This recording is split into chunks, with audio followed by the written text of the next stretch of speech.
Ibang klase ang dagungdong ng arena sa ginawa na to ni Bronny. Proud na proud si Lebron, abot tenga ang ngiti. Kawawa si Jordan Poole, napatingin na lang sa muscle ni King James. Los Angeles Lakers versus Washington Wizards. Matapos sa 4 na sunod na panalo na LA ay nakatikim sila ng talo kamakailan lang sa kamay ng Sixers. Bad news dahil wala si AD ngayong game. Samantala ang Wizards bago ang game na to, meron ng 15-game losing streak.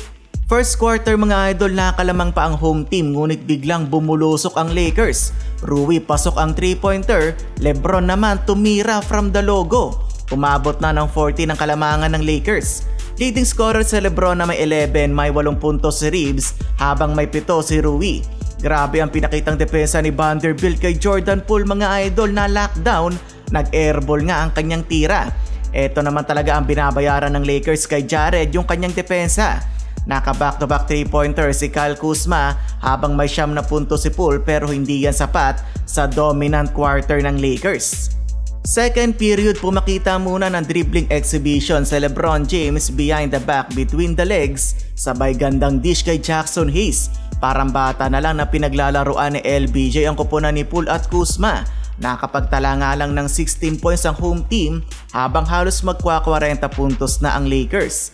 7-minute mark, ala na nga pakialam sa LeBron mga idol, sinugod na ang 5 players ng Washington. Dito nga sa play na to mga idol ay parang nasa park lang na nakikipaglaro si LBJ. Simpleng peke lang sa kalaban sabay pull-up jumper. At bilang panapos sa first half, bando with a thunderous putback slam, tambak ang home team 78-45. Apat sa key players ng LA ang naka-double figure. Lebron, Rui may 17, Reeves at Hayes naman naka 10 puntos.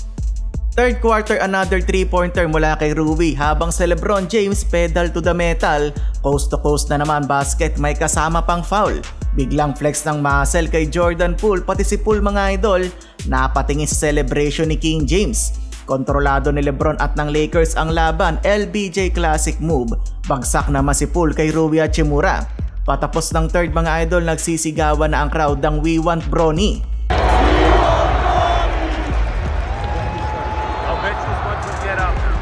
Final frame, pinagbigyan naman ni Coach JJ Redick ang crowd, pinasok kaagad si Bronny James pag start ng fourth.